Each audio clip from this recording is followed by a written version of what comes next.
低風險高回報，只要少少本金就可以賺10幾倍嘅利潤。放心，交俾我。呢啲說話係咪似曾相識呢？根據警方近日嘅公佈，又有人墮入倫敦金嘅陷阱啦。有人短短半年損失185萬，經調查咧，受害者有7個人，損失超過400萬。點解嚟到2025年都仲係有人會中倫敦金騙案嘅陷阱呢？究竟乜嘢係倫敦金呢？點解香港人對倫敦金咁反感呢？首先同大家釐清一下倫敦金呢一個 concept 先。倫敦金本身係一個中性嘅詞語，佢係解喺倫敦交易嘅黃金。如果喺 New York 交收嘅就叫 New York 金，喺香港交收嘅就叫港金，就係咁簡單啦，係一個通用嘅國際黃金買賣術語嚟嘅。但係當呢個工具去到香港嘅時候，就俾一樣嘢徹底破壞晒佢全部嘅形象，就係授權書。你一簽名嘅話，就會授權俾人輸晒你啲錢啦。騙徒會透過網上或者電話、微信聯絡你，自稱係投資專家，背後有一批好強大嘅分析團隊去幫你，然後拎一堆假嘅賺錢單俾你睇，氹你落搭。一旦簽咗呢張授權書，你啲錢就準備輸清光噶啦。因為佢哋會透過不停做交易，賺取中間嘅佣金同埋手續費，唔使好耐，你嘅本金就會化成佣金同埋手續費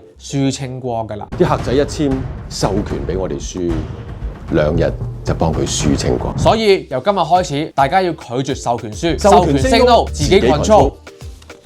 最後，我身為金銀界嘅專家，想同大家呼籲一句：大家小心保護自己嘅錢，唔好俾騙徒有機可乘。希望呢條片幫到你。如果大家覺得有用嘅話，記得 share 出去，等多啲香港人知道，改變香港倫敦金嘅負面形象。